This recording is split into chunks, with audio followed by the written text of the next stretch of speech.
In Mesquite Bend, the wind learned to curse before it learned to blow. It came howling off the plains of the Texas Panhandle, carrying a fine red dust that coated every surface and settled in the lines of a person's face.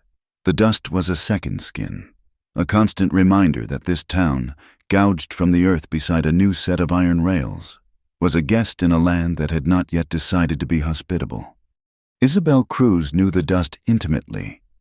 It crept through the cracks in the door of her small mending shop, settled on the spools of thread in their wooden box, and made a faint, gritty sound under the presser foot of the sewing machine she prayed one day to own. For now, she worked by hand. Her needle, a sliver of polished steel, rose and fell in a steady, patient rhythm, stitching together the frayed edges of other people's lives. Each stitch was a tiny anchor in a world determined to come apart at the seams. Her shop was barely a room.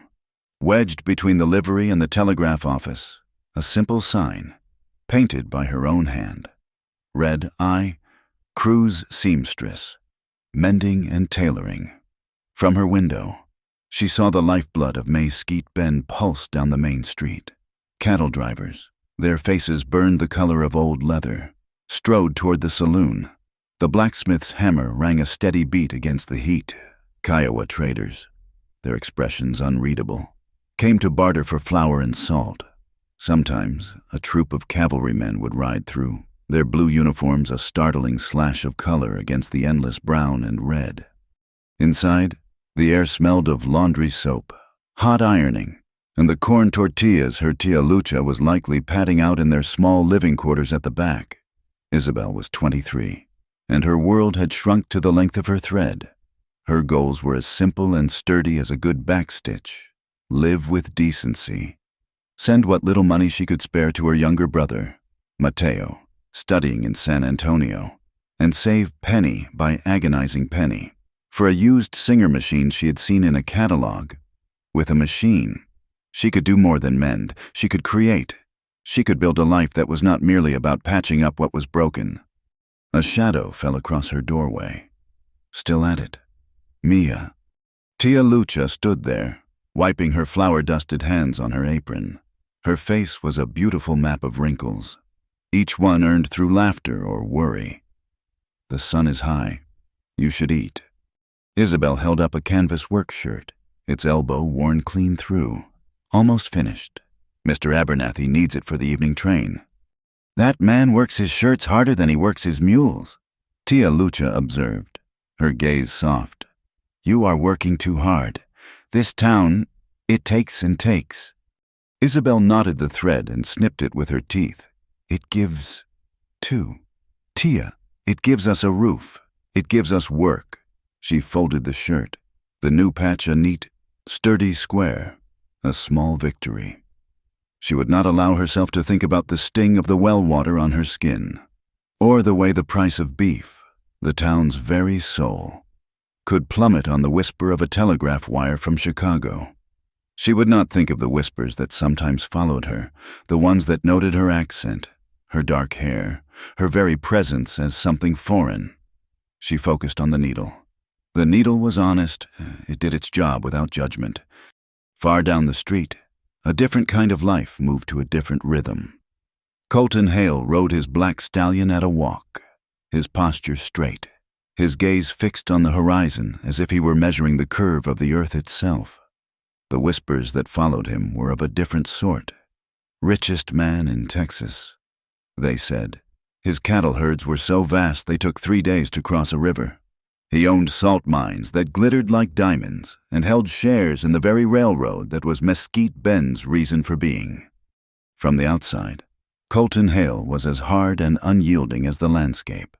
His face was lean, carved by sun and wind, and his eyes were the pale, distant blue of a winter sky.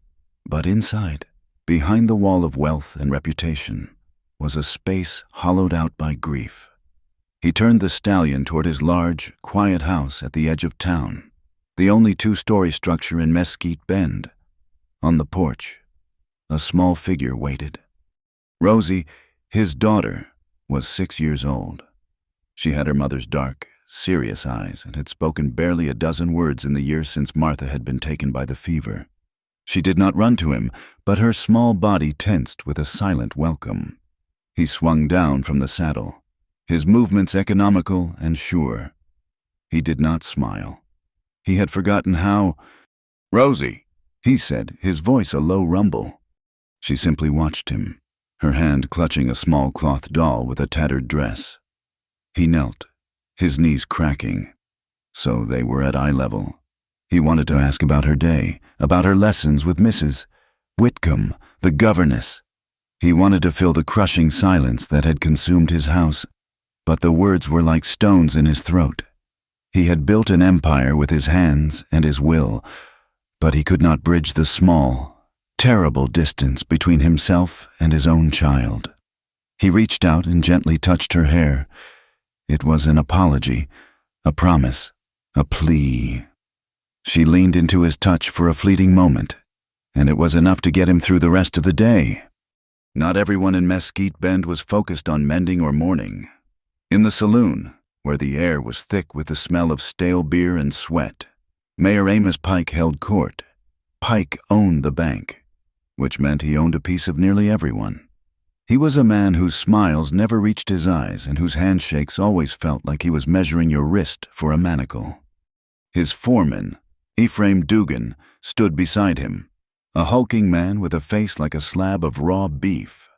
Dugan ran Colton Hale's main cattle operation, a position he held despite his reputation for cruelty and a bottomless well of resentment for anyone who was not exactly like him. "The price is down another 2 cents, Pike said, swirling the whiskey in his glass. "Hale will be looking to cut costs." Dugan spat a stream of tobacco juice near the boot of a nervous-looking ranch hand. "He better not cut our wages. We are the ones doing the work, not like these newcomers, taking up space and air." His eyes flicked toward the street, where a Mexican family was loading supplies into their wagon, taking jobs for half the pay. Pike took a slow sip of his whiskey. He did not care about Dugan's crude prejudices, except for how they could be used. Everything, to Amos Pike, was a tool or a weapon. He saw Isabel's small shop every day. He saw the quiet dignity with which she worked, and it irritated him. It was a kind of wealth he could not control or put in his ledger. He had a notion to offer her a contract to make uniforms for the town patrol, a low-paying, high-volume job that would make her dependent on his goodwill. The thought pleased him. The change for Isabel came on a Saturday, during the weekly market fair. The main street was crowded with wagons, stalls, and people from all the surrounding ranches. The air was a cacophony of smells: horse manure, fresh baked bread, and nervous livestock, and the sounds of haggling and laughter. Isabel was there not to sell, but to work. Margaret Peterson, the daughter of a rancher whose lands bordered the Hale Empire, was getting married. Her father, a proud and stubborn man, was one of the few who dared to compete with Colton Hale. Margaret, a girl with more spirit than sense, had insisted on a dress made of imported lace, and she had insisted Isabel be the one to make it. They stood near the Petersons' wagon, Isabel with her measuring tape and pins, Margaret turning this way and that in her chemise. A small crowd of townswomen had gathered to watch, their eyes sharp and critical. "Are you certain?" Margaret, one of them, the wife of a merchant, murmured just loud enough to be heard. "Her stitching might be different." "She is the best," Margaret declared, lifting her chin. "Everyone says so." Isabel kept her eyes down, her fingers moving with practiced efficiency. She ignored the stares. She ignored the soft titters. She was a professional. Her tape measure did not lie, and her needle did not judge. She took the bust measurement, the waist, the length from shoulder to floor. She spoke to Margaret in a low, calm voice, her accent a soft melody under the harsh Texas sun. "Please lift your arm a little higher," she said. "Asi, perfect." She was unaware of the tall man who had stopped by the blacksmith's stall across the way. Colton Hale had come to town to inspect a new bull, but his attention had been snagged by the small drama unfolding by the Peterson wagon. He watched the young seamstress, her head bent in concentration, her hands moving with a grace that seemed out of place in this rough town. He saw the circle of whispering women. He saw the defiant look on Margaret Peterson's face, but mostly, he saw the quiet, unshakable calm of the seamstress. She did not flinch. She did not hurry. She simply did her work. He noted the precision of her movements, the way she made a small chalk mark on the fabric, as certain as a surveyor marking a boundary line. He had built his fortune on recognizing quality, whether in a horse, a man, or a piece of land. He recognized it now, in the quiet dignity of a woman being judged for the sound of her own voice. He did not know her name, but he filed the image away. A person who could stand steady in a current of ill will was a person of substance. Then he turned his attention back to the business of bulls and money, the hard certainties of his world.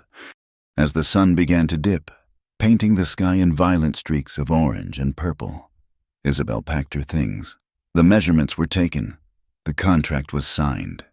It was the biggest commission she had ever received. It would be enough to finally buy the singer. A real, humming, cast-iron machine that could stitch a seam faster than a running horse. She walked home, her mind full of lace and patterns. A fragile hope blooming in her chest.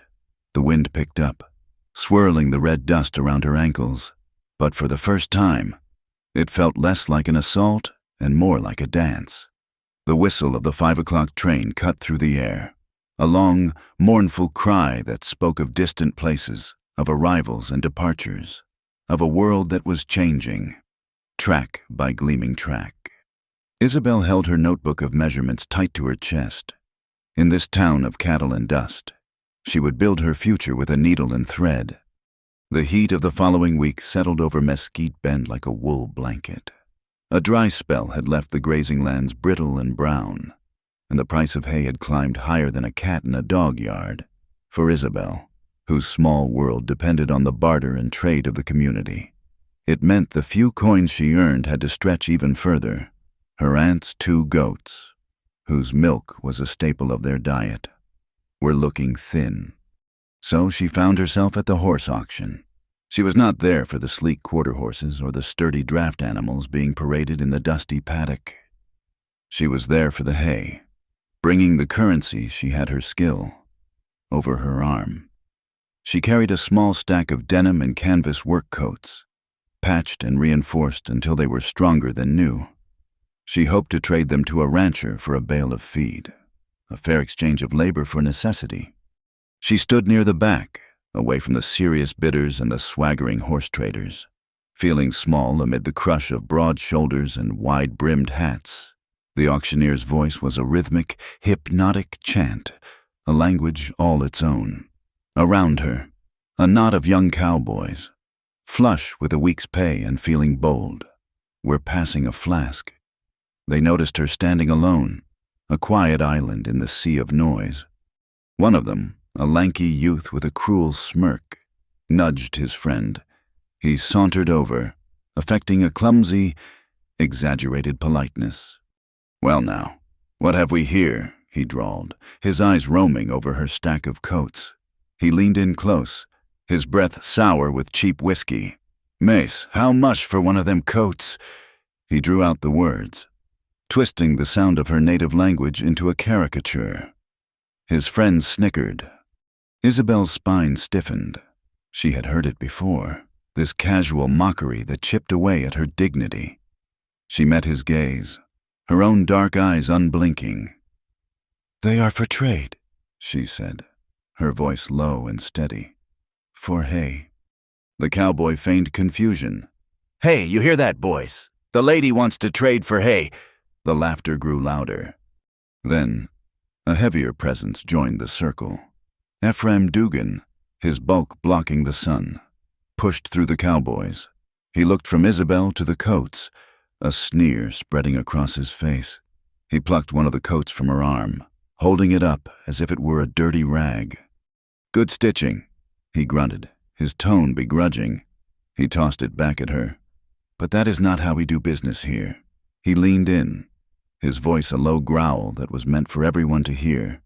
"In Mesquite Bend, we pay with coin, not with a pretty little accent." The insult landed in the dusty air, stark and ugly. The cowboy's snickers died, replaced by a tense, expectant silence. This was no longer idle teasing. It was a public challenge. Isabel felt a hot flush of anger and humiliation rise in her cheeks, but she held her ground. Her chin lifted. Her hands, which had been clutching the coats, relaxed into a calm stillness at her sides. She would not give them the satisfaction of seeing her crumble. She opened her mouth to reply, though she did not know what words would come, when a quiet voice cut through the tension. "I will take them." Colton Hale had materialized from the crowd as if from the dust itself. He had not raised his voice. He did not look at Dugan or the cowboys. His pale blue eyes were fixed on the stack of coats in Isabel's arms. There was no fanfare to his arrival, just the immense, unstated weight of his presence. The crowd instinctively parted for him. Dugan's sneer faltered, replaced by a look of baffled resentment. He was Hale's foreman, but he was clearly not in his employer's confidence. Isabel stared at Colton Hale. She had seen him from a distance. Of course, everyone in Mesquite Bend knew who he was. But up close, she was struck by the stillness of him, a deep, weary calm that seemed at odds with the empire he commanded. "All of them," he repeated, his gaze finally meeting hers. "My men can always use good coats. What is your price?" Isabel found her voice. It came out stronger than she expected. "I told the other gentlemen. They are for trade. I need hay for my aunt's goats." Colton Hale gave a slight, almost imperceptible nod. He turned to one of his own ranch hands who stood a respectful distance away. "John, see that Miss Cruz's wagon is loaded with 2 of the best bales from the livery, and pay for them." He then turned back to Isabel. "As for payment for your work, what is the cash price for a lot like this?" She was taken aback. "Senor, the hay is more than enough." "The hay is for your trouble. I am asking the price of your labor," he said, his tone leaving no room for argument. Isabel did a quick calculation in her head. Ordinarily, perhaps $12 for the 6 coats. He reached into the pocket of his vest and pulled out a small leather purse. He counted out several gold coins into his palm. "I will give you 25. He held the money out to her. The silence around them was now thick with astonishment. $25 was more than double the price. It was not a purchase. It was a statement. Isabel looked at the gold gleaming in his hand, then back at his impassive face. She saw no pity in his eyes, only a cool, level assessment. This felt like charity, a public display of benevolence that would mark her just as surely as the cowboy's mockery had. Her pride, the only true thing she owned, flared. "Senor," she said, her voice firm, "I am selling coats, not my silence." For the first time, a flicker of something, perhaps surprise or even respect, moved in his eyes. His expression remained unchanged, but the quality of his attention sharpened. "I am buying your skill, Miss Cruz," he replied, his voice just as calm. "As for silence, let the wind keep it." He did not move, simply held the coins out, waiting for her decision. Slowly, she reached out and took the money. Her fingers brushed his, and she felt the unexpected warmth and callous texture of his skin. It was the hand of a man who worked, despite his wealth. He took the coats from her, his movements efficient, and passed them to his ranch hand. Then he did something that stunned Isabel to her core. In a low voice, speaking in the flawless, fluid Spanish of her childhood, he said, "Su trabajo tiene honor, no deje que nadie le diga lo contrario." Your work has honor. Do not let anyone tell you otherwise. Isabel's breath caught in her throat. He understood. He had understood everything, every nuance of Dugan's sneer, every poisoned syllable of the cowboy's mimicry. This was not the act of a benevolent Anglo benefactor. This was something else entirely. She could only nod. the words of thanks dying on her lips. From across the paddock, Amos Pike watched the exchange. His eyes narrowed.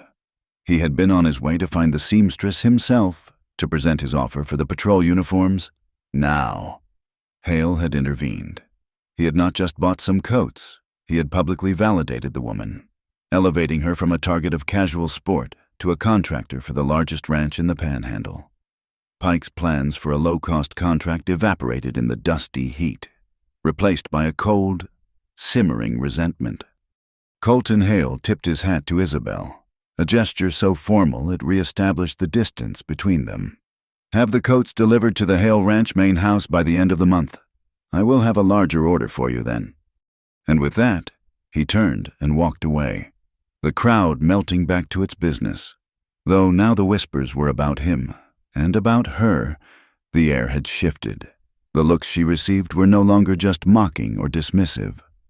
Now there was a new mixture of grudging respect, sharp envy, and wary curiosity. She was no longer just the Mexican seamstress. She was the woman Colton Hale did business with.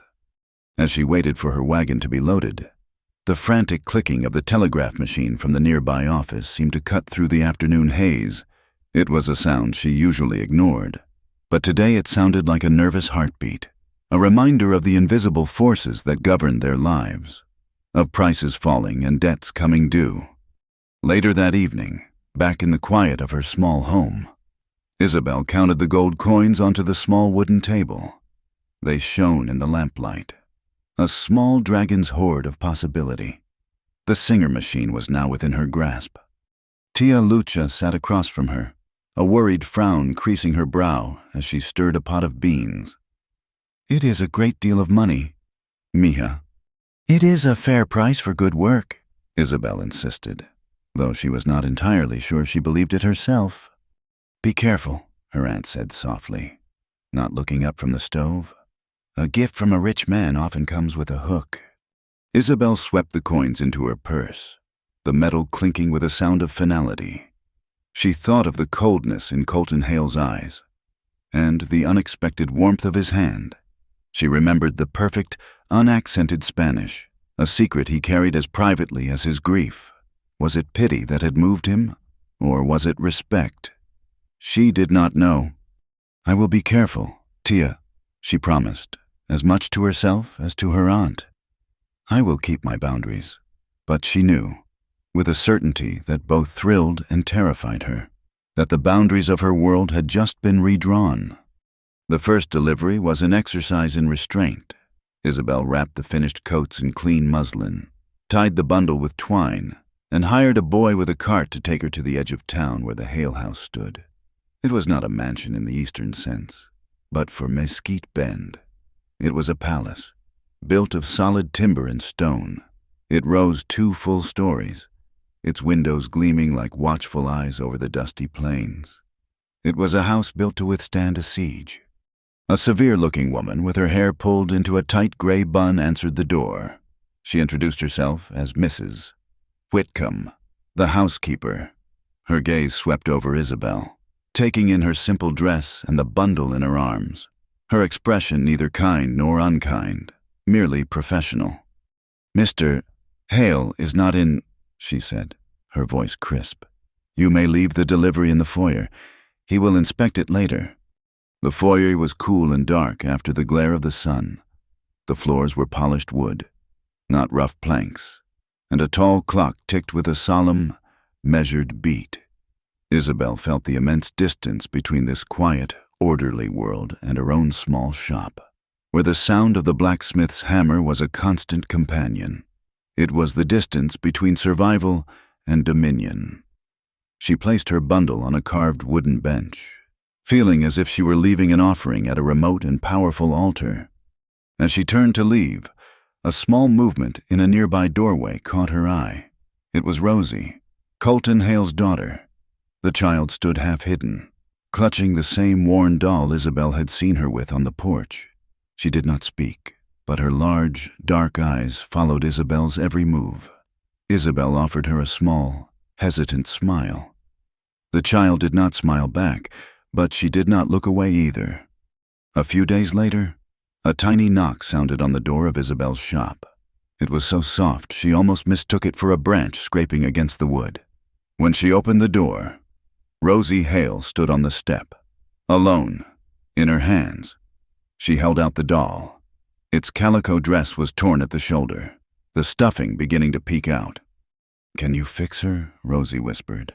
The words so quiet they were barely a breath of air. Isabel's heart softened. She knelt so she was at the child's level.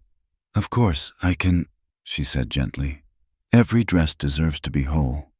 What is her name?" "Martha," Rosie said, her gaze fixed on the floor. The name hung in the air between them. Martha, the name of her mother. Isabel felt a pang of deep sympathy for this solemn little girl.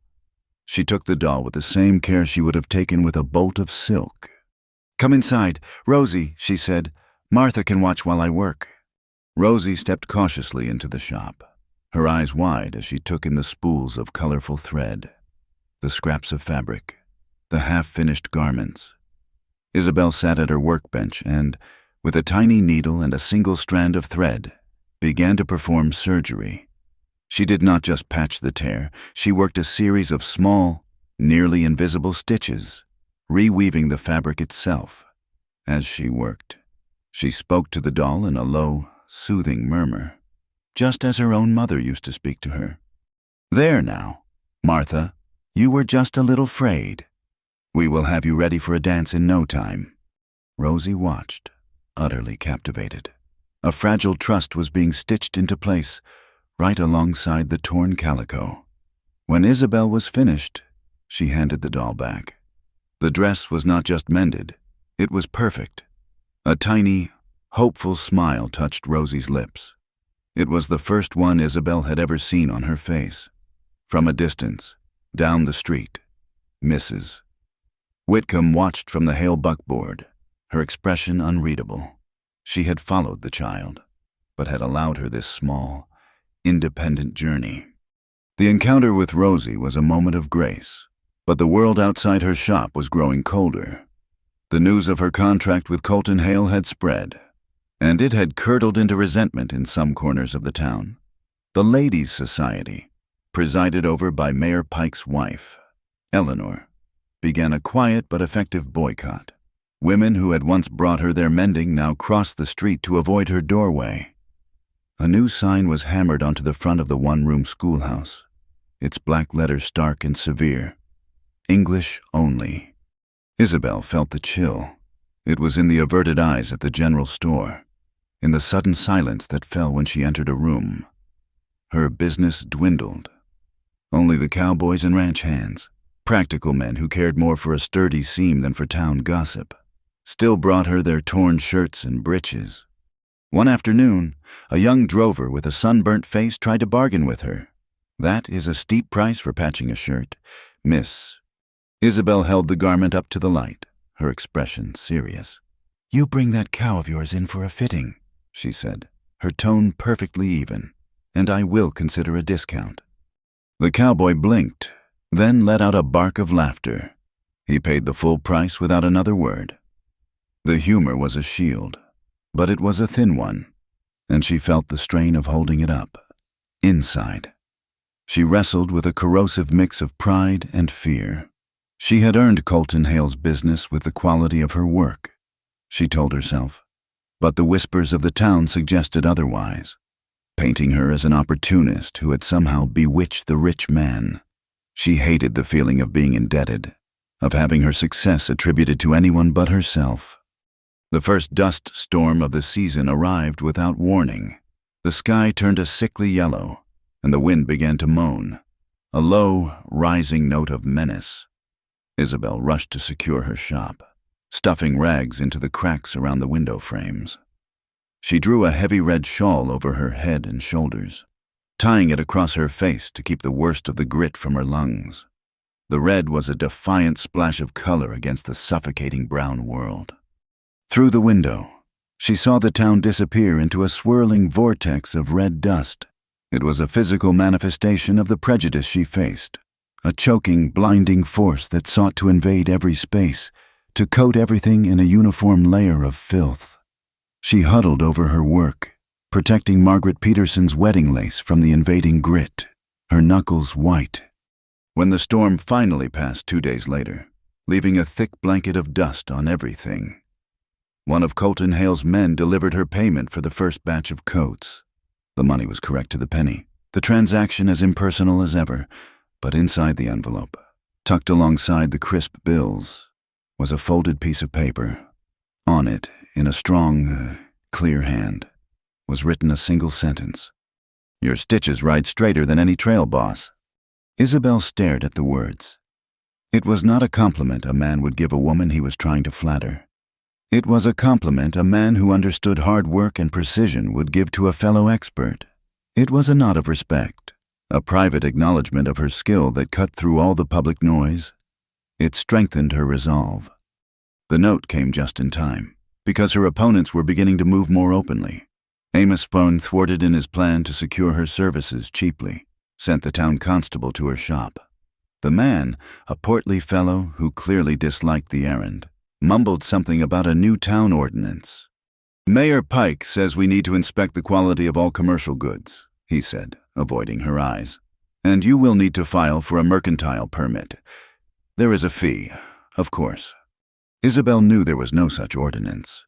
It was a fabrication, a bureaucratic cudgel designed to harass her. She asked to see the paperwork. The constable flushed and said it was still being drafted at the mayor's office. It was a clear and clumsy attack, the first move in a game she did not know how to play. She felt a knot of cold dread form in her stomach. The needle and thread were honest tools. She was beginning to see that in Mesquite Bend, not all business was conducted with such simple integrity. The attack, when it came, was not with a fist or a threat shouted in the street. It arrived folded in a crisp envelope, delivered by a boy from the bank.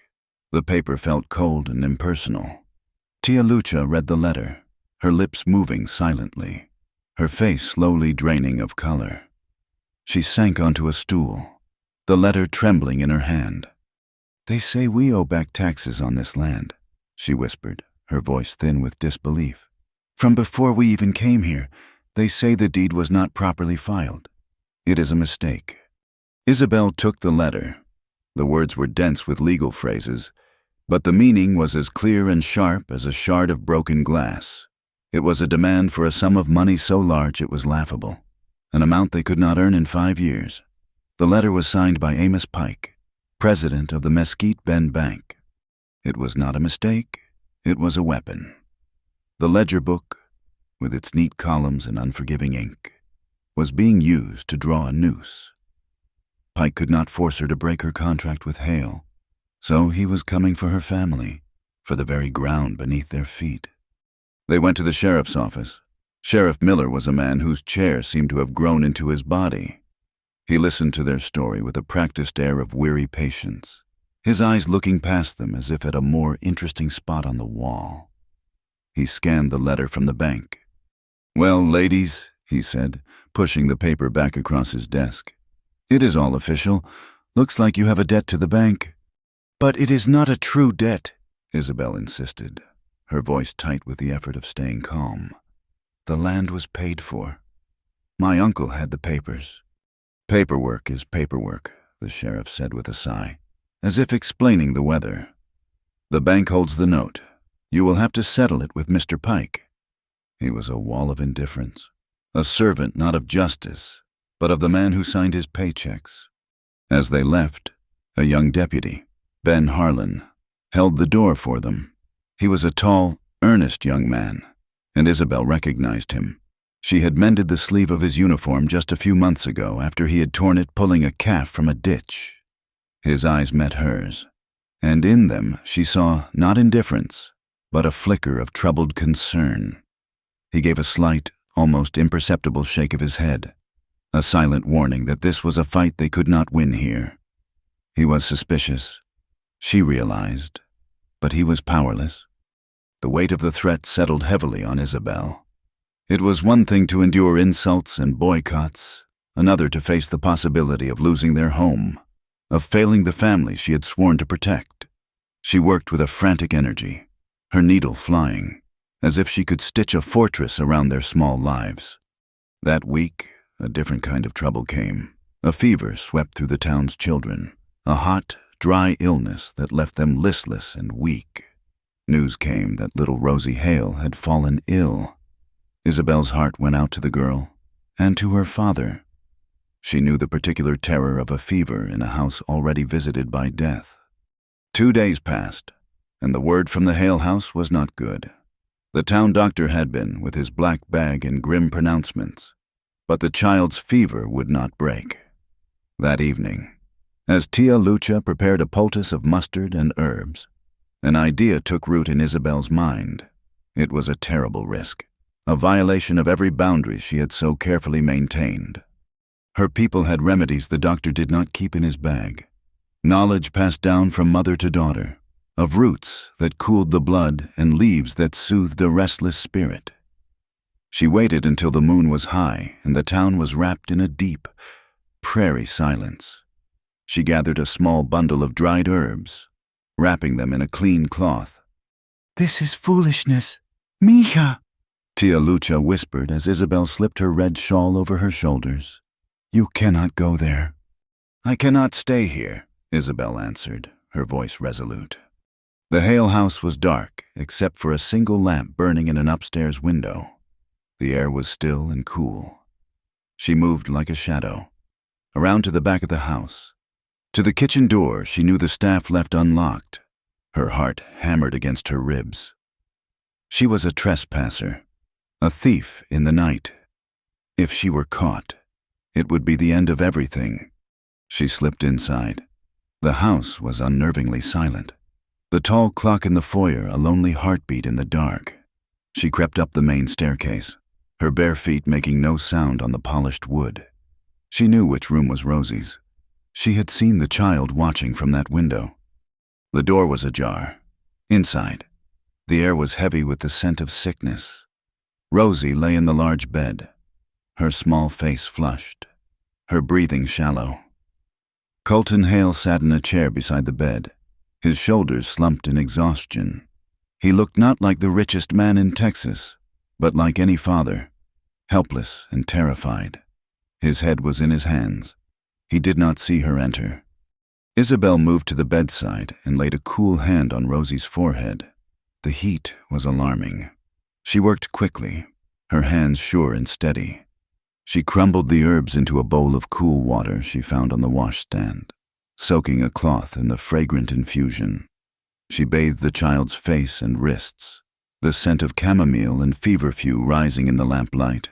Rosie stirred, a small sigh escaping her lips. A floorboard creaked behind her. Isabel froze, her back rigid. She turned slowly.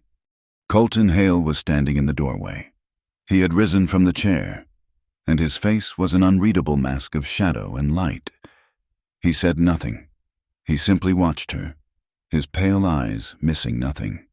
The silence stretched, thick with unspoken questions. Isabel's breath caught in her chest. She had no explanation that would not sound like madness or presumption. She finished her work, gently placing the damp cloth on Rosie's brow.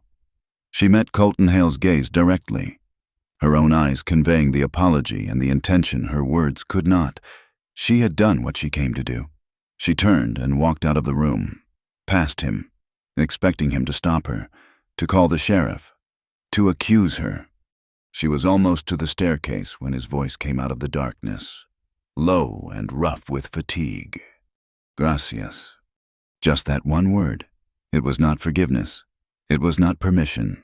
It was acceptance, acknowledgement. It was a bridge of trust thrown across a vast, dark chasm. Rosie's fever broke before dawn.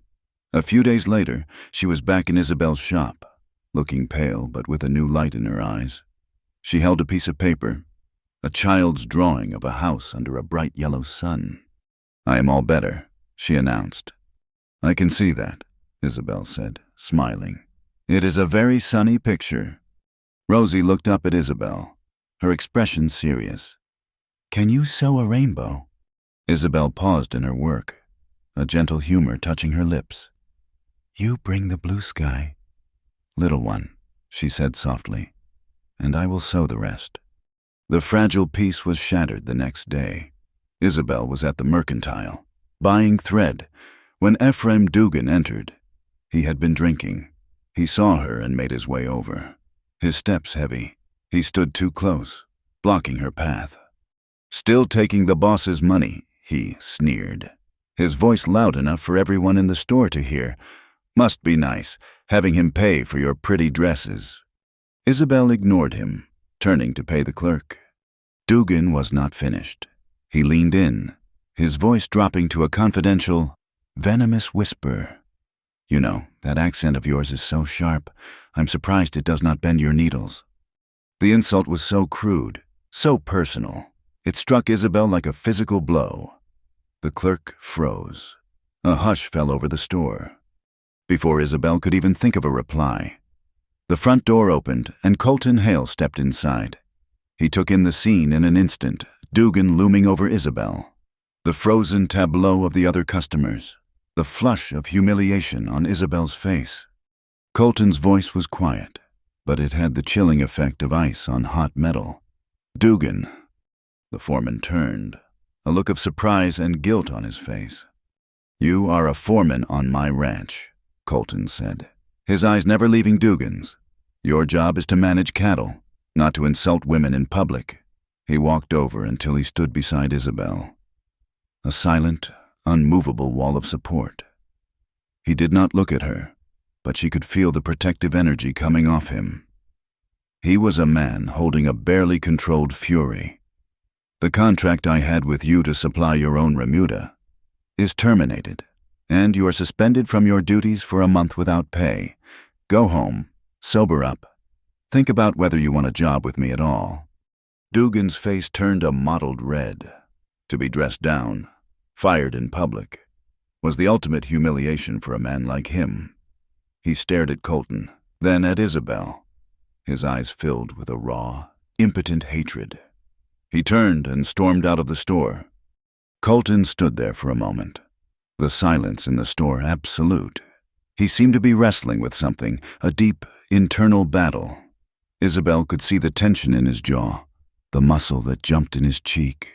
He was afraid. It struck her with the force of a revelation. He was not afraid of Dugan or Pike or the whole town. He was afraid of this, of standing here beside her, of the connection that was growing between them against his will. He was afraid of caring for someone again, only to lose them. Just as quickly, he mastered himself. The mask of cool indifference slipped back into place. He gave a curt nod to the store owner and walked out, leaving Isabel standing in the sudden, echoing silence.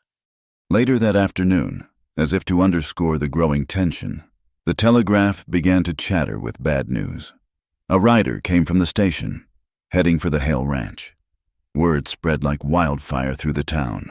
A herd of prime Hale cattle, being moved to a holding pasture near the county line, had been rustled. They had vanished into the night. The threads of trouble were being pulled tighter, weaving a net around them all. The day the new railroad spur was officially opened, Mesquite Bend put on its Sunday best. A wooden platform had been erected near the tracks, draped with red, white, and blue bunting that was already beginning to collect a fine layer of dust. The entire town, along with ranchers and their families from 50 miles in every direction, had gathered. There was a festive air, a forced optimism that came with the promise of progress, of faster cattle shipments and easier access to Eastern goods. Isabel stood near the back of the crowd with Tia Lucha. She had worn her best dress, a simple blue cotton she had made herself, and the red shawl was draped over her shoulders. She felt a part of the town and yet utterly separate, an observer at a celebration she was not entirely sure was for her. Mayor Amos Pike took the stage, his belly straining the buttons of his vest. He spoke of prosperity and American ingenuity, of taming the wild frontier, but underneath the patriotic polish, his words were aimed like carefully thrown stones.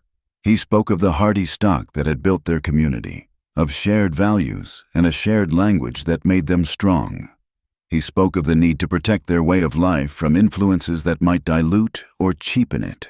He did not name anyone. But every eye that flickered toward Isabel and the handful of other Mexican families in the crowd knew exactly who he meant. When he finished to polite applause, it was Colton Hale's turn to speak. He was the railroad's biggest investor, the man who had made this day possible. He walked to the center of the platform, not with a politician's swagger, but with the quiet purpose of a man walking his own fence line. He looked out over the crowd, his gaze lingering for a moment on the new, gleaming tracks, and then on the dusty, hopeful faces turned up toward him. Mayor Pike speaks of the future, Colton began, his voice carrying easily in the still air. A future built on hard work, but work requires more than just strong backs. It requires skill. It requires tools. He paused, letting the words settle.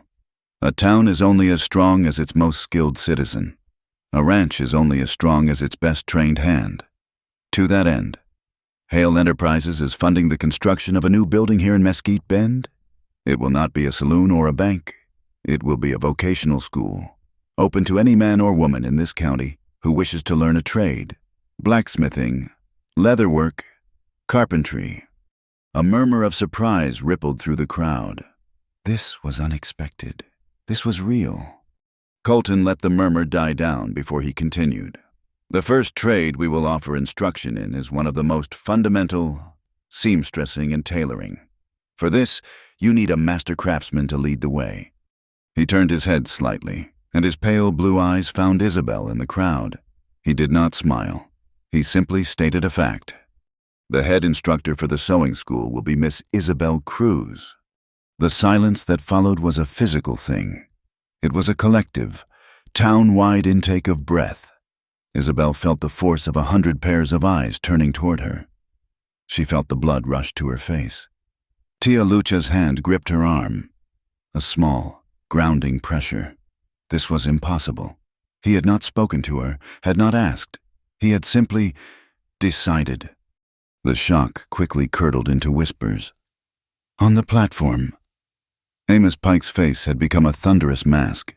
His wife, Eleanor, standing near the front, turned to the woman beside her and spoke behind her fan.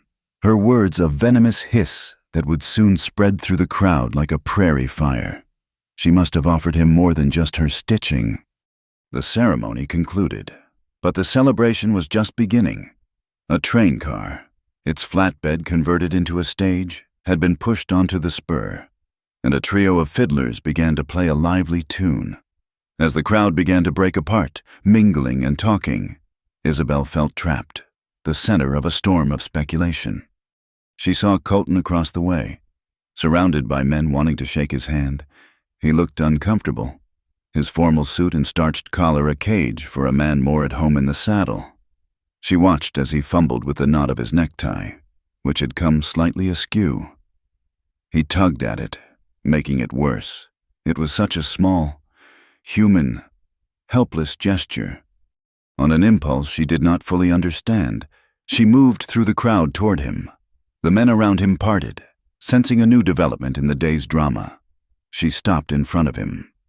"You are strangling yourself, Señor," she said quietly. He looked down at her, a flicker of surprise in his eyes. He stopped fussing with the tie. "It appears I am." "Allow me," she said. Her hands moved with the same deft confidence they used with a needle and thread. She reached up, her fingers brushing the fabric of his collar, and began to expertly unpick the clumsy knot. A few people nearby had stopped to watch.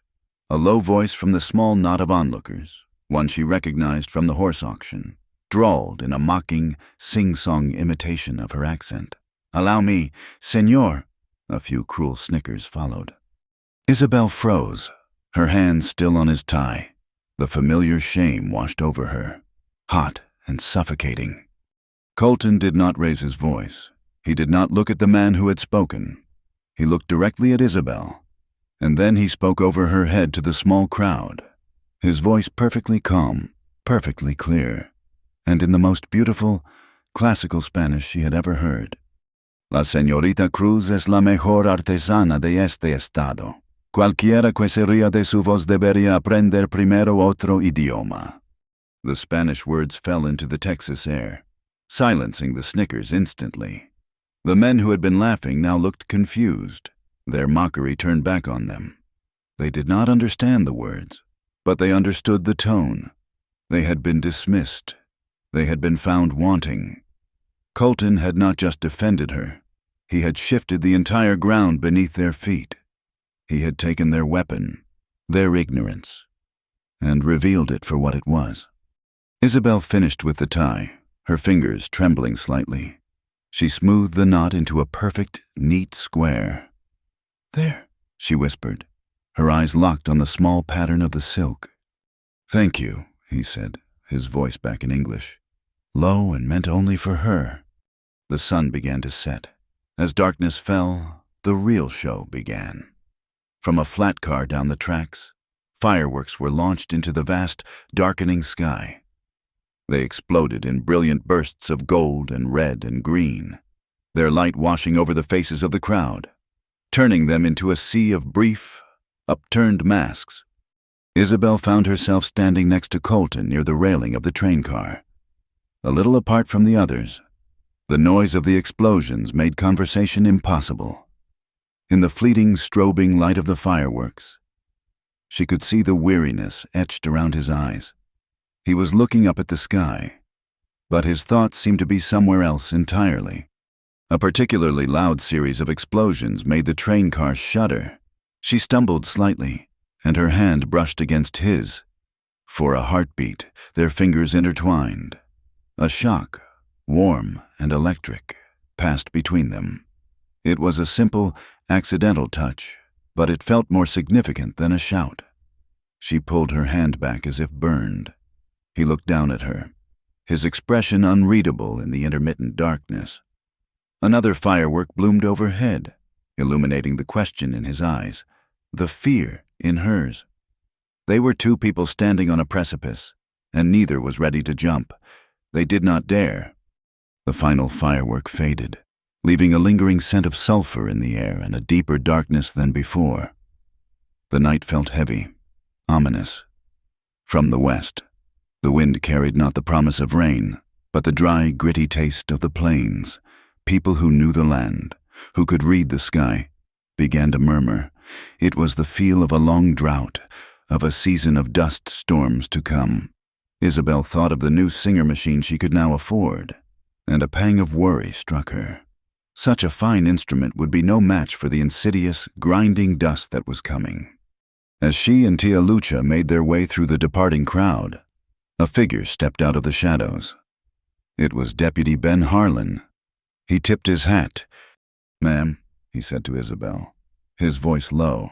"It was a fine speech Mr. Hale gave." "Yes, it was," she said, wary. He leaned in a little closer, his gaze flicking around to make sure no one was listening. "A word of advice. That business with the bank, it is not over. You keep every receipt, every letter, every scrap of paper related to your business. You understand, keep good records." With that, he nodded again and disappeared back into the darkness, leaving Isabel with a cold knot of dread that the beautiful, fleeting light of the fireworks could not dispel. The night had offered a moment of brilliant hope, but the darkness that followed felt deeper and far more permanent. The wind came first as a whisper, then a growl, then a full-throated roar that scoured the plains. The sky, which had been a pale, washed-out blue, turned the color of a fresh bruise. It was the kind of storm that stripped paint from wood and hope from the heart. In her small shop, Isabel heard the first heavy grains of sand hit the window like a handful of thrown pebbles. Then came the deluge. The world dissolved into a furious, red twilight. Her new Singer sewing machine, the gleaming black and gold symbol of her future, sat on its table near the front window. She had spent a week's earnings on a heavy canvas cover for it, but she knew it would not be enough. This dust was a malevolent thing, a powder so fine it could work its way through a keyhole and into the most delicate gears, grinding them to a halt. A violent gust of wind slammed against the building, and the corrugated tin roof above the porch began to protest, a frantic, metallic chattering that sounded like a giant's teeth. She had to get the machine away from the window, into the back room where it would be safer. She pushed and grunted, the heavy iron resisting her. It was a frantic battle, a small, fierce woman against the rage of the sky, fighting to protect her hard-won future. Suddenly, the front door was thrown open, and a figure made of shadow and dust lunged inside, bringing the storm with him. It was Colton Hale. He slammed the door shut against the howling wind, plunging the room into a dim, dusty gloom. "The porch roof is coming loose," he shouted over the noise. "Let me help you with that." He did not wait for an answer, moving immediately to the sewing machine. Together, they lifted the heavy table and carried it into the back room. As they set it down, a terrifying tearing sound came from the front of the shop. They rushed back to see the tin roof of the porch overhang peeling back like the lid of a can, its rusted nails groaning in protest. "Stay back," Colton ordered, pushing her behind him as he wrestled with the main door, trying to brace it with a spare piece of wood. Through the grimy window, Isabel saw them, huddled under the collapsing remains of the porch roof, seeking shelter from the worst of the wind, were 3 figures: Ephraim Dugan and 2 of his cronies from the saloon. They were laughing, their faces indistinct in the swirling red haze, but their malice was perfectly clear. Dugan pointed a gloved finger toward the shop. Even through the storm, she could hear the cruel, drawn-out syllables of their taunt, a grotesque mimicry of her own voice. "Mookt, Simo, stresses." The word, stretched and twisted, cut through the roar of the wind. It was the sound of every small humiliation, every condescending glance, every ounce of prejudice she had ever faced, all rolled into one ugly, jeering sound. She felt a hot, helpless anger rise in her throat. Colton stopped struggling with the door. He went utterly still. He had heard it too. Slowly, he turned his head and looked at her. In the dim, churning light, she saw the walls he kept so carefully around himself crumble into dust. The cool, distant cattle baron was gone, replaced by a man with a raw and terrible anger in his eyes. He turned back to the door, his movements deliberate. He kicked away the brace and pulled the door open. He stepped out onto the porch, into the teeth of the storm, a towering figure who seemed to draw all the fury of the wind into himself. He did not bother to put on a hat. The red dust immediately coated his dark hair. He walked to the edge of the porch, his leather coat flapping around him, and looked down at the 3 men. His voice was a low rumble, devoid of heat but heavy as stone. It carried under the shriek of the wind with an awful clarity. "Mocked for her accent," he began. His eyes locked on Dugan. "The Mexican seamstress found forever." He paused, and for a fraction of a second, his gaze flickered back to the doorway, to Isabel, who stood frozen, her heart hammering in her chest. He turned back to Dugan and finished the sentence, "With me, if she will have me." Dugan's drunken laughter died in his throat. He stared up at Colton, his face a mixture of shock and belligerent disbelief. "You gone loco?" Hale, over her. "Get off my property," Colton said. It was not a request. Dugan, his pride stung and his mind clouded with whiskey, took a step forward. "This ain't your property, and I will say what I please." He balled his fists. Colton did not move. He seemed to welcome the confrontation, to crave the simplicity of a physical fight after so many silent, internal battles. But before Dugan could take another step, another figure emerged from the swirling dust. Deputy Ben Harlan, his face wrapped in a bandana, grabbed Dugan's arm. "That is enough, Ephraim," Harlan said, his voice firm. "The storm is tearing the town apart, and you are looking to start a brawl. Go home, all of you." Dugan tried to shake him off, but Harlan's grip was like iron. He looked from the deputy to Colton's unyielding face and seemed to understand that this was a fight he could not win today. With a curse, he allowed Harlan to lead him and his companions away, and they were swallowed by the red gloom. Colton stood for a long moment, watching them go, his shoulders rigid. Then, slowly, the tension seemed to drain out of him. He turned and came back into the shop, shutting the door behind him. The relative silence inside was deafening. They were alone, surrounded by the storm. He leaned against the door, breathing heavily, and looked at her. The anger was gone from his eyes, replaced by a deep, aching vulnerability. He looked around the small, simple shop, at the spools of thread and the bolts of fabric, as if seeing them for the first time. The lantern Tia Lucha had lit in the back room cast a warm, flickering glow, creating a small island of peace in the chaotic world. "I am sorry," he said, his voice rough. "I had no right." "No right to what?" she asked softly. "To say that, to put you in that position, it was not my place." She took a step closer. The red shawl was still around her shoulders, its color deep and rich in the lantern light. "And what position is that, senor?" He finally looked at her, his gaze direct and stripped of all pretense. "I am afraid," he confessed, the words costing him a great deal. "It is not them, it is not their stupid, ugly words. It is, I watched my wife die in this town. I held her hand while the fever took her, and I could not do a thing. I swore I would never feel that kind of helplessness again. I built walls, tall ones." He looked away, toward the dust streaming through a crack in the window frame. "But they are not tall enough. I see the way they look at you. I hear the things they say, and I feel that same helplessness, that same fear of watching someone I care about get hurt while I stand by." Isabel's heart ached for him, for the terrible, lonely weight he carried. She closed the remaining distance between them. "I do not need to be saved." "Colton," she said, using his given name for the first time. "I have been taking care of myself for a long time. I just need to be stood beside."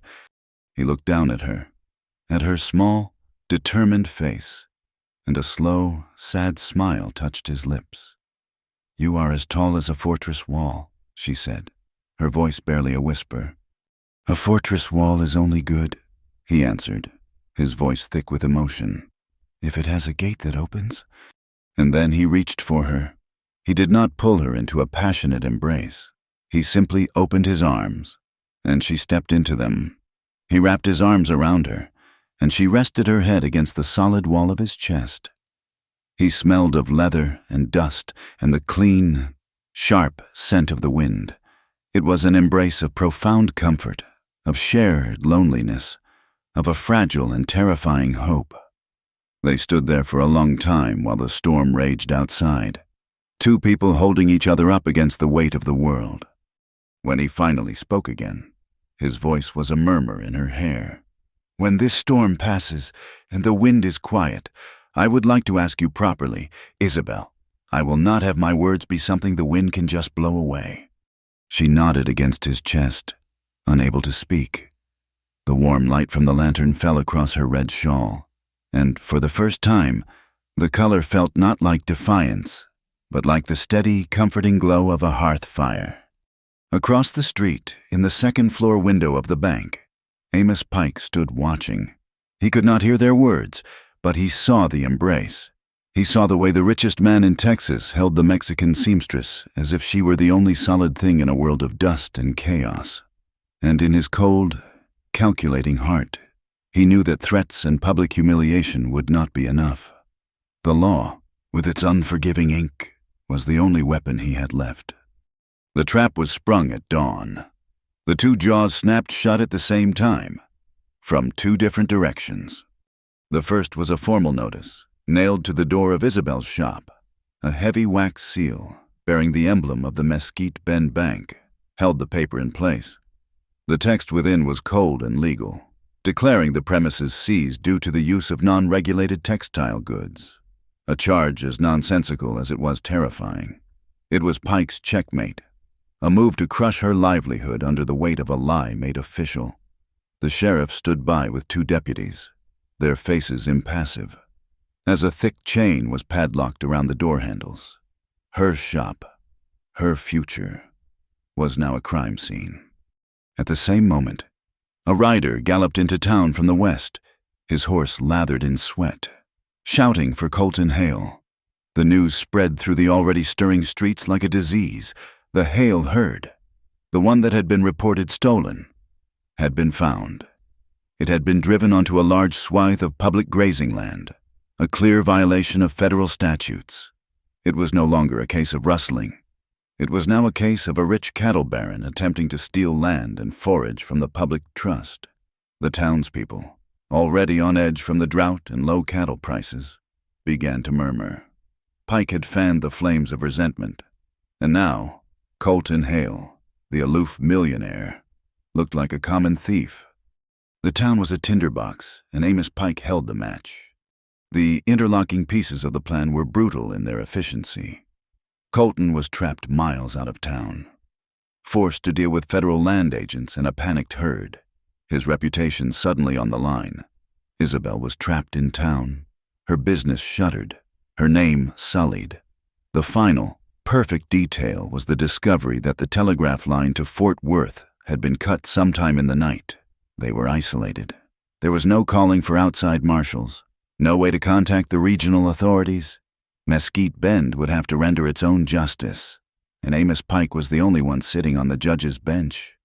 Isabel stood across the street from her chain shop, Tia Lucha's arm around her, a cold, clear-eyed rage replacing her initial shock. This was not about fabric. This was about the embrace in the storm. This was Pike's final, vicious move to break them both. She saw Deputy Harlan watching her from the sheriff's office, his expression a mixture of frustration and helplessness. Then, a boy, the same one who delivered papers for the bank, ran past her. As he did, he accidentally dropped a folded piece of paper near her feet. He did not break stride, simply kept running. Isabel glanced around. No one seemed to notice. She picked it up. Inside was a hastily scrawled message in Harlan's hand. Pike's lumber warehouse, back office. He keeps a second ledger, and a press. A press for a wax seal. The pieces clicked into place in her mind with the precision of a sewing machine's shuttle. The seal on the notice on her door was too perfect, the impression too deep and even for the flimsy hand press the sheriff kept. It was the work of a heavy, professional press, and a second ledger, a place for the town's real secrets. She knew the warehouse. It was a large, windowless building behind the main street where Pike kept building supplies. But the back office would be locked, likely with a safe inside. How could they possibly get in? She went into her home, the deputy's note clutched in her hand. Her mind was racing, not with fear, but with a seamstress's logic. Every problem was a piece of fabric that needed to be cut and stitched in the right way. She thought about the notice, about the perfect seal. Pike was a man of sloppy appetites, but his greed was precise. She remembered measuring him for a suit jacket once, a job she had disliked intensely. He was a man of odd proportions. She still had the measurements, sketched out on a piece of butcher paper, a series of lines and numbers that represented him in a way more honest than any portrait. Her eyes fell on the sketch, a pattern map, lines, angles, numbers, 44-inch chest, a 17-inch collar, a 2-inch drop on the left shoulder. Her brain worked, connecting disparate threads. Men like Pike were creatures of habit. They used numbers they knew, the combination to a safe. Would he use his own measurements, a birth date, or something simpler? She looked at her drawing, at the series of numbers, and an idea, wild and improbable, began to form. It was a language of shapes and spaces, a code she understood better than anyone. She found Harlan by the livery stable, pretending to inspect a horse's shoe. "I know how to open his safe," she said, her voice a low, urgent whisper. He looked at her, his eyes wide with disbelief. "Trust me," she said. "My trade is not just about thread. It is about patterns." As night fell, a thick, moonless dark compounded by the lingering dust, two dramas began to unfold. Miles west of town, Colton Hale and his men worked by torchlight. The scene was one of controlled chaos. The lowing of thousands of frightened cattle was a deep, mournful sound. Rope snaked through the air. Men shouted hoarsely, and the air was thick with the smell of sweat, leather, and bovine fear. Colton was in the thick of it, his face a grim mask of dirt and determination. A frayed lariat snapped back, catching his arm and leaving a deep, raw burn. But he barely registered the pain. He had to get this herd moving, to get them off this public land before his name was ruined for good. Back in Mesquite Bend, two figures on horseback slipped through the back alleys. Isabel, her red shawl wrapped tightly around her, rode with a sureness that surprised Harlan. They reached the lumber warehouse, a great black shape against the starless sky. Harlan jimmied the simple lock on the main door, and they slipped inside. The air was thick with the scent of sawdust and pine. Harlan lit a lantern, its yellow glow pushing back the immense darkness.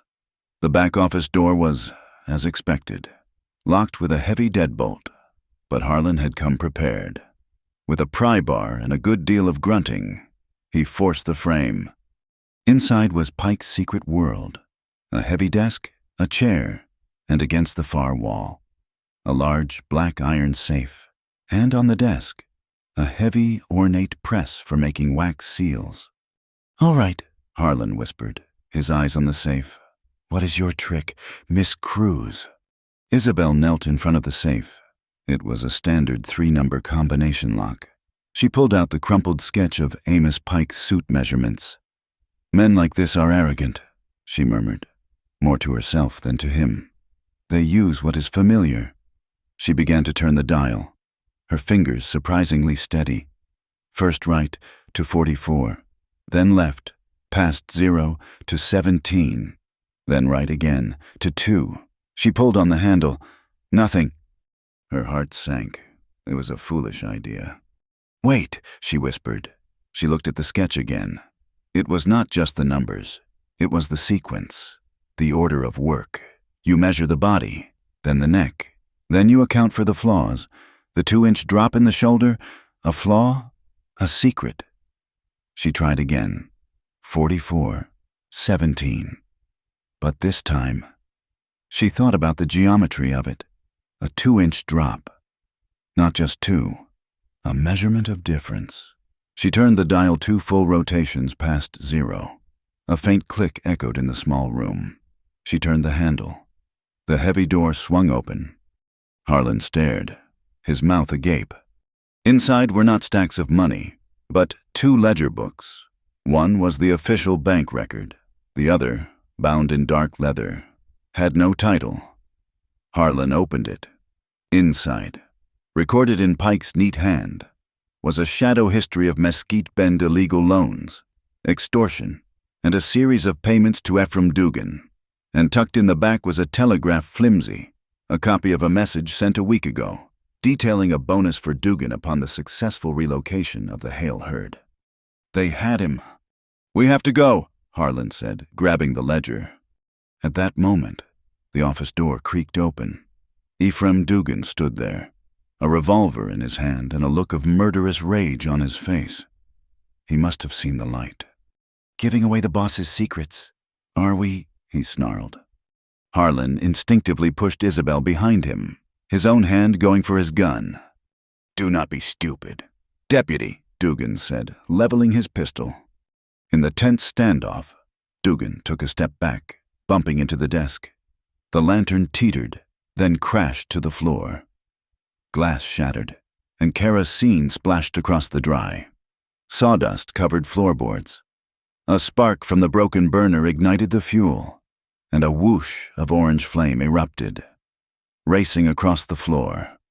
The fire roared to life, feeding on the dry wood and sawdust. Dugan, momentarily blinded by the flash, raised his arm in that split second of chaos. Isabel did not scream. She acted. She ripped the red shawl from her shoulders and, with a flick of her wrist, threw it directly at Dugan's face. The heavy wool fabric enveloped his head, smothering his vision. He staggered back with a muffled curse, clawing at the shawl. It was all the time Harlan needed. He lunged, not for his gun, but for Dugan's arm, slamming it against the wall. The revolver clattered to the floor.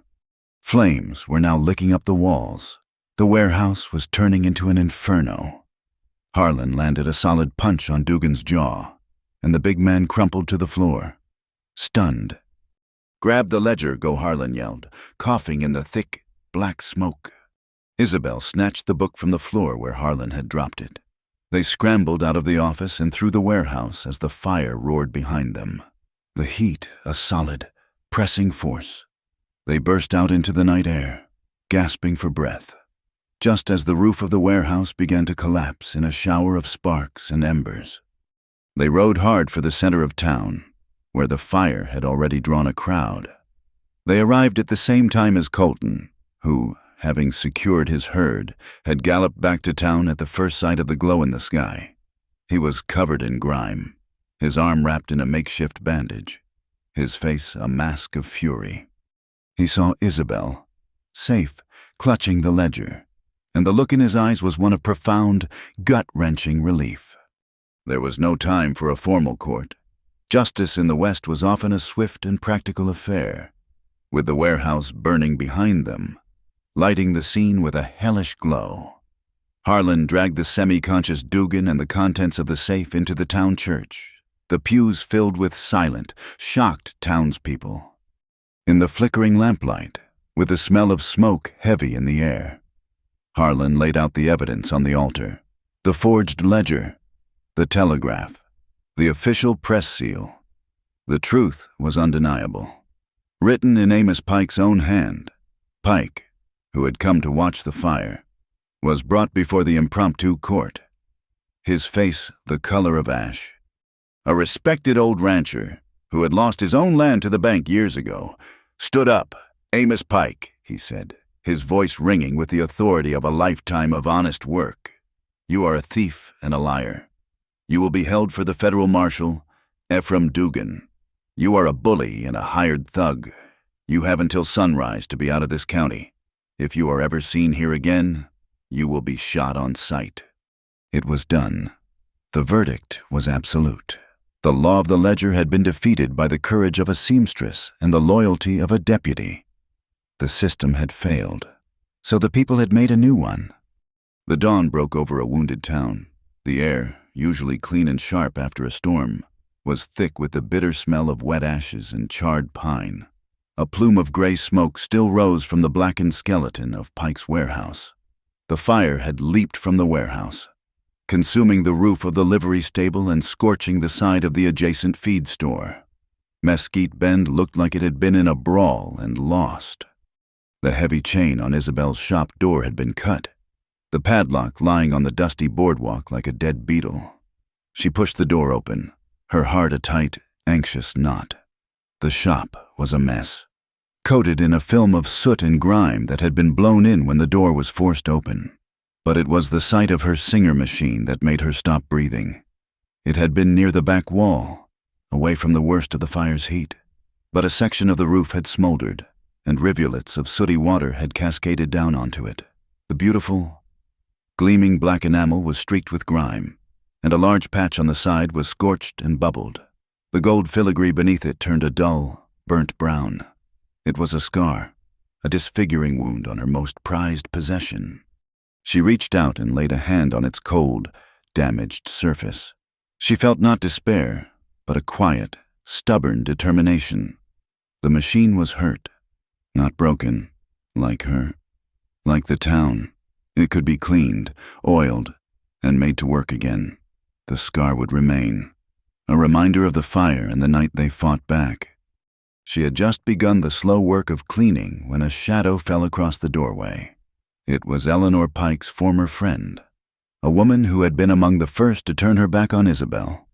She stood on the threshold, twisting a pair of gloves in her hands, her face a portrait of shame and necessity.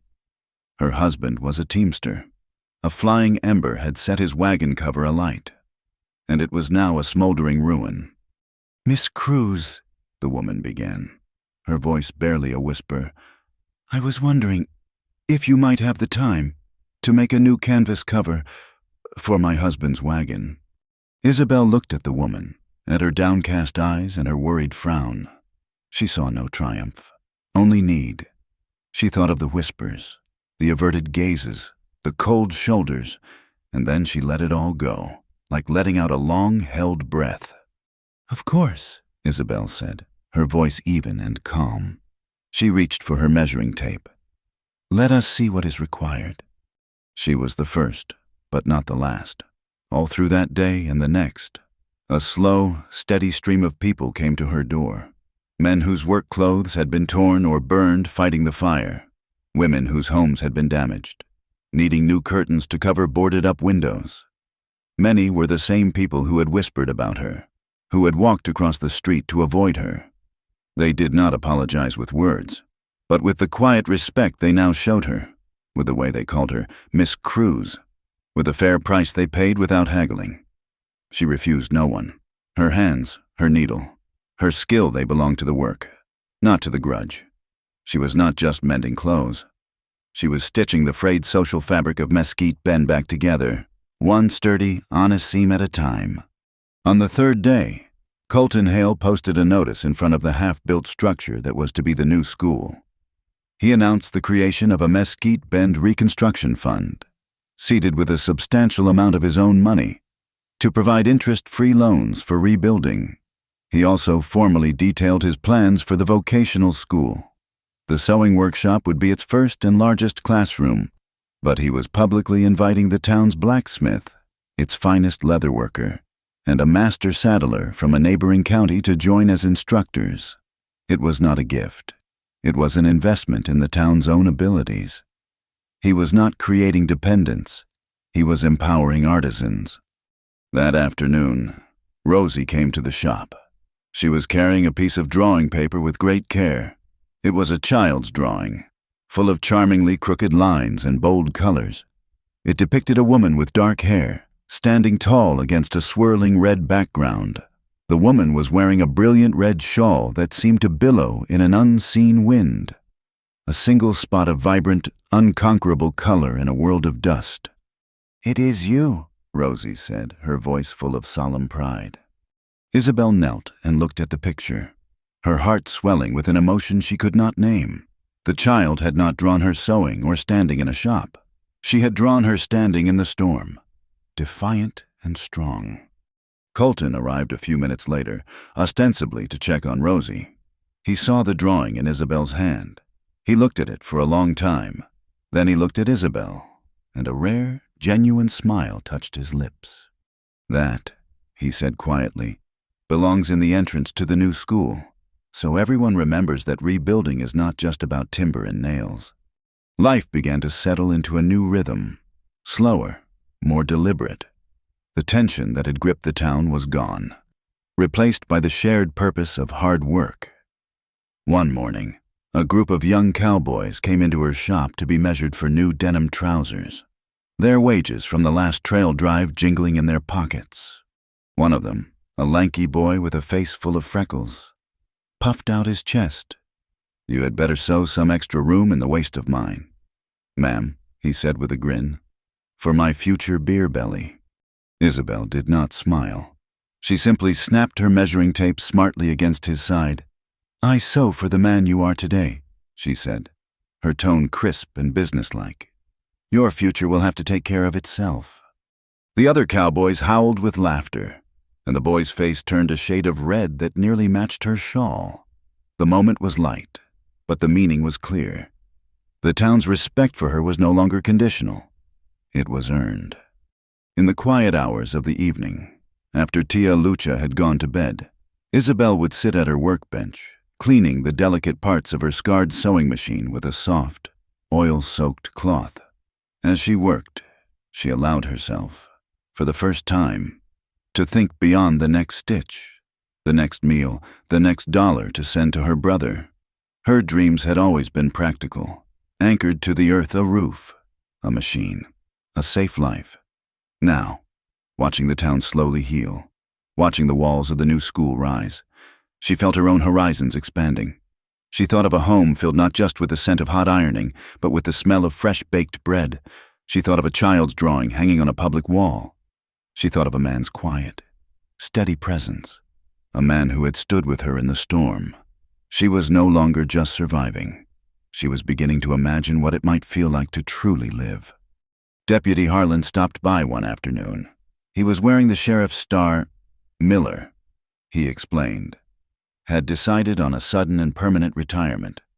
"The town council asked me to take the job," Harlan said, looking down at the star on his chest as if he were still surprised to see it there. "Folks seem to think a lawman ought to be able to read a ledger as well as he can handle a gun." He looked at Isabel, his expression sincere. "None of it would have happened without you. You were the one who was brave enough to see the pattern. You were the one who was brave enough to listen," she replied. A new kind of law had come to Mesquite Bend, one based on integrity, not influence. That night, she finished her work on the Singer. She had cleaned every gear, oiled every joint. The scorched patch remained, an indelible mark, but the heart of the machine was strong. She threaded a needle, placed a scrap of fabric under the presser foot, and began to turn the hand wheel. The needle dipped. The shuttle caught the thread, and a line of perfect, even stitches began to form. A scar was not an ending. It was simply part of the story. A week passed. The raw, smoky smell of the fire was finally carried away by a steady breeze from the south, replaced by the clean scent of pine from new lumber and the familiar, earthy smell of the dust settling into a state of peace. The rhythm of Mesquite Bend slowed from a frantic scramble to a steady, purposeful hum of hammers and saws. It was the sound of a town deciding to heal itself. The evenings were the quietest. The work of the day was done, and a weary contentment settled over the small houses. Isabel sat on her porch steps, the same steps where she had once huddled against the storm, and watched the last light fade from the sky. Her hands were not idle. They were cleaning and oiling the intricate parts of a neighbor's water pump mechanism, the methodical work a comfort. She heard his footsteps before she saw him, a steady, unhurried tread on the dusty street. It was Colton. He was not on horseback. He had walked from his house at the edge of town, and he carried a small lantern, its single flame a tiny, brave star in the growing dusk. He wore no suit, just the simple, durable clothes of a working rancher. He stopped at the foot of her porch. "I thought you might need some light," he said. His voice was quiet, stripped of the command it usually held. "There is always enough light to see what needs mending," she replied, setting a small gear on the clean cloth beside her. She looked up at him. The lantern light carved his face from the shadows, highlighting the new lines of weariness around his eyes, and the quiet resolve in his jaw. He came and sat on the step beside her, not too close, but near enough that she could feel the warmth he radiated in the cooling air. They sat in a comfortable silence for a long time, watching the first real stars emerge in the deep purple sky. The sounds of the town faded away, leaving only the chirping of crickets and the soft sigh of the wind through the eaves. "The walls of the school are up," he said finally, his gaze fixed on the horizon. "The roof goes on next week." She said, "It is a good thing you are doing, Colton." "It is a necessary thing," he corrected gently. He turned to look at her, and the vulnerability she had seen in the storm was back in his eyes, raw and unguarded. "Isabel," he began, and his voice was rough with an emotion he could no longer contain. "I have been trying to find the right words since the storm. I have tried to build them up, make them strong enough to stand, but they are simple words, and I am not a man who is good with them." He took a breath, a man standing on a ledge. "When I stood on that platform at the celebration, I made a speech about the future. I thought it was about the town. I was wrong." He looked down at his own large, calloused hands, as if the answers were written there. "For a long time, my life has been about building things, fences, herds, fortunes, walls, and for a long time, I have been alone inside them. I thought that was strength. I thought that was safety." He looked up, and his pale eyes held hers, a silent plea for understanding. "Then I saw you. I saw you at the market, standing calm while the harpies whispered. I saw you in my home, healing my daughter when I was helpless. I saw you in the fire, brave and clever when the whole world was burning down around us. He reached out then, not to touch her, but as if to bridge the small space between them with his words alone. I need you, Isabel, and I need you to understand why. It is not because you saved my ranch, and it is not because this town needs you. He paused, and his voice dropped to a near whisper, imbued with a truth so profound it made her own heart ache. It is because I need to be seen by you. Tears welled in her eyes. Blurring the lantern's golden light, he saw her. Not the Mexican seamstress, not the beneficiary of his charity, not a damsel in distress. He saw the woman who measured the world with a clear eye and a steady hand, and he was asking to be measured in the same way. Yes, she whispered. The single word was all she had, but it was enough. He let out a long, shuddering breath, the breath of a man who had been underwater for a very long time. From his coat pocket, he took a small, simple box. He opened it.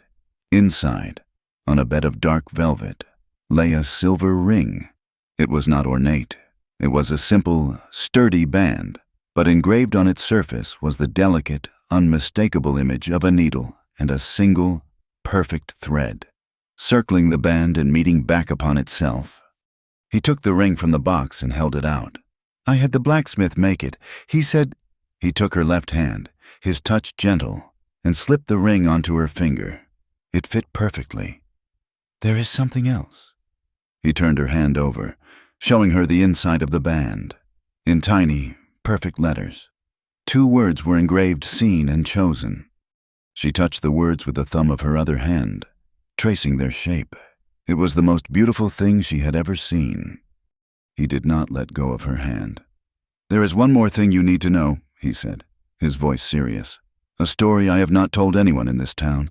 He looked away, back toward the dark plains, as if gathering the courage from the vast, silent land. I was not born a Hale, he said quietly. I was an orphan. My parents died of cholera on the trail west. I was 5 years old, half-starved, and found by a family of vaqueros heading south for the winter. A Tejano family. Their name was Castillo. Isabel stared at him, her mind struggling to reconcile the image of the powerful cattle baron with the lost boy he described. They took me in, he continued, his voice soft with a memory a lifetime old. The mother, Elena, she fed me, she taught me my letters. The father, Miguel, he taught me to ride, to read a brand, to judge a man by the truth in his words, not the money in his pocket. They taught me Spanish, they taught me what honor, what familia really means. They raised me as their own until I was 12. When they were killed in a Comanche raid, I was alone again. A man named Hale, a rancher with no heirs, took me in after that. He gave me his name and, when he died, his ranch, but everything I am, everything I have built, it stands on a foundation that was laid by the Castillos. He finally turned back to her, his face etched with a deep, old pain. I have never told anyone because I was afraid. I did not want people to think I was trying to buy the favor of the Mexican community, to think that my respect for your people was some kind of political gesture. I wanted my actions to speak for themselves. Isabel looked at his face, at the truth and the sorrow there, and a laugh escaped her, a sound thick with tears and a sudden, brilliant joy. It was the last piece of the puzzle, the final stitch that pulled the entire beautiful, complicated pattern of the man together. So, she said, her voice trembling with laughter and love, the richest man in Texas. He is one of my people after all. The last wall between them crumbled into dust. He pulled her into his arms, and this time there was no storm, no fear, only a deep and profound rightness. She held him tight, this strong, lonely man who had carried his secrets for so long. I have been so afraid of losing someone again, he murmured into her hair. And I have been so afraid of losing myself, she confessed against his chest. They stood on the porch, 2 survivors promising not a lifetime of grand passion, but a future of quiet, daily work, of mending what was broken and building something new, together. The screen door creaked open, and Tia Lucha stood there, wrapped in her robe, a knowing smile on her face. She looked at the two of them. Then her practical gaze went up to the damaged porch roof. "It is a beautiful ring. Mija," she said, "now that you are engaged, remember to tell your fiancé to fix the tin roof. Love does not stop the rain." In the days that followed, the town continued its slow transformation. A delegation from the new town council, with Harlan at its head, came to Isabel's shop. They formally offered her a seat on the school board. That same afternoon, two men with a crowbar went to the schoolhouse and, with a series of loud, splintering cracks, pulled the English-only sign from the wall. They tossed it onto a scrap pile to be burned. It was a small thing, perhaps, but in the clear light of the Texas sun, it looked like progress. They were married on a warm autumn afternoon, when the sun slanted low across the plains, turning the dust to gold. There were no church bells, no imported lace beyond what Isabel chose to wear at her collar. The ceremony took place in the wide, clean-swept yard of the Hale Ranch, which was now her ranch. 2 long tables had been built from fresh-cut pine, and they smelled sharp and clean in the dry air. Dozens of tin-punched lanterns, borrowed from homes all over Mesquite Bend, hung from the branches of the cottonwood trees, waiting for dusk to lend their gentle, patterned light. The whole town was there, not as spectators, but as guests. The fiddlers were two cowboys who played with more heart than skill, and the music was lively and sweet. The feast was a perfect marriage of two worlds. Tia Lucha had supervised the making of enormous trays of savory tamales, rich with chili and slow-cooked meat, while Mrs. Whitcomb, her severe bun slightly softened for the occasion, had overseen the baking of mountains of golden cornbread and a dozen apple pies. Isabel wore a simple dress of deep blue linen, the color of a twilight sky. She had stitched it herself, each seam a testament to her craft and her new beginning. In her hair, she wore a single, late-blooming prairie rose that Rosie had picked for her that morning. Colton stood beside her, his hand holding hers, his starched collar abandoned in favor of a simple bolo tie. The burn on his arm had healed into a faint, pale scar, a reminder of the night the town was nearly lost and finally won. They said their vows as the sun touched the horizon, their promises simple and direct, spoken not to a preacher, but to each other, with the town as their witness. When it was done, and he kissed her, a cheer went up from the assembled crowd, a sound of genuine, hard-won joy.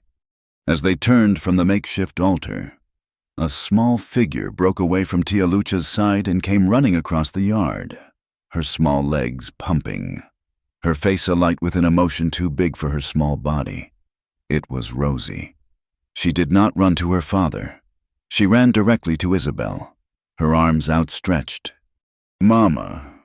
The word was clear and round and perfect. It flew into the quiet space after the cheer and landed in the center of Isabel's heart. She knelt without thinking, her blue dress pooling in the dust, and caught the child in her arms. She buried her face in Rosie's dark hair, and for the first time, the family she had chosen, the family that had chosen her, felt utterly and completely whole.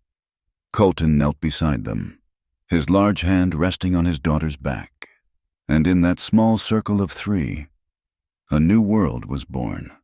Later, as the lanterns were lit and the fiddle music grew wilder, Sheriff Harlan delivered a wedding gift. It was a telegraph, flimsy. The circuit judge had come through the county seat, he explained, and the trial of Amos Pike had been swift. He was found guilty on all counts. His assets were seized, and a significant portion was mandated by the court to establish a public library for the town of Mesquite Bend. As for Ephraim Dugan, word had come from a marshal in the New Mexico territory that a man matching his description had been seen drifting from one mining camp to another, a man with no future and a past he could not outrun. Justice had found its way, not with a bang, but with the quiet, inexorable clicking of a telegraph key. Their new life was built of small, solid things. It was the smell of coffee and wood smoke in the early morning darkness. It was Colton rising before dawn to ride out with his men, and Isabel waking to the lowing of the milk cows. It was the clatter of pans from the kitchen where Tia Lucha now ruled, her good-natured commands a steady rhythm to the household. Love was not in grand pronouncements, but in the steady accumulation of quiet, daily acts. It was Isabel spending her afternoons at the new school, the scarred singer machine humming steadily as she taught a class of eager ranch wives and young girls how to turn a feed sack into a sturdy dress. It was Colton coming home, tired and dusty, and spending an hour in the workshop with the saddler, learning how to repair a split strap on a child's saddle. Love was the sight of her red shawl, washed clean of all the dust and smoke, now hanging as a cheerful curtain in the kitchen window, its vibrant color a daily promise of warmth and safety. In the evenings, after supper, the three of them would sit in the main room, warmed by a crackling fire. Isabel would read to Rosie from a book, her voice soft and clear, her accent a familiar music in the quiet house. Colton would sit across from them, cleaning a piece of tack or oiling a rifle, but his eyes would be on them, a look of profound, peaceful contentment on his face. One evening, after Rosie was asleep, Isabel was at her sewing basket, mending a tear in one of Colton's work shirts. He came and sat beside her, watching her fingers work their familiar magic. "Teach me," he said. She looked up, surprised. "Teach you what?" "That," he said, nodding at the needle in her hand. "It seems a useful skill." She smiled, a slow, teasing smile. She threaded a new needle, knotted the thread, and handed it to him along with a scrap of canvas. The stitches must be small and even. She instructed, "Push the needle through, then pull it back. Not so hard." He was a man who could command 1,000 head of cattle with a gesture, a man whose hands were strong enough to break a wild horse. But the tiny sliver of steel was an unconquerable foe. He was clumsy, his large fingers fumbling. He pushed the needle with his thumb and yelped, pulling his hand back. A small, perfect bead of red blood welled up on his thumb. He looked at the drop of blood with an expression of profound bafflement. Isabel took his hand, her touch gentle. She blotted the blood with a piece of clean cloth, then looked up at him, her dark eyes sparkling with a loving humor. "It is good that it hurts," she said softly. He frowned. "How is that good?" "Because the pain is a reminder," she said, her voice a fond, gentle tease. "It reminds you that a good shirt does not sew itself. It is made with work and with care, and sometimes with a little bit of blood." He looked from his wounded thumb to her smiling face, and he understood. He leaned in and kissed her, a kiss that tasted of contentment and the promise of 1,000 ordinary, wonderful days to come. The following spring, as the first green shoots began to poke through the red earth, Isabel did one last thing to complete the circle. She tacked a notice to the door of the new library. It announced a free class, to be held 2 evenings a week, open to anyone. It was a class to teach reading and writing in English. At the bottom of the notice, she had painted 2 words, in a script that was clear, steady, and proud. Accents welcome. The wind still blew across the plains of Mesquite Bend. It was still a hard wind, a wind that could chap a person's skin and test their soul, but it no longer felt like an enemy. It was just the wind. It could not tear down a house that was built on a foundation of love. It could not obscure the sight of a home where the lamps were lit. The table was set, and the quiet, steady work of life went on. In the land of red wind, they had sewn the rips in their lives, and they had discovered that each stitch was just another day of seeing each other more clearly. Thank you for listening to our story. Please comment where you are listening from so we can all connect and share our thoughts. And please subscribe to my channel Wild West Night, like the video, and support us further by pressing the hype button so this story can be heard by more people.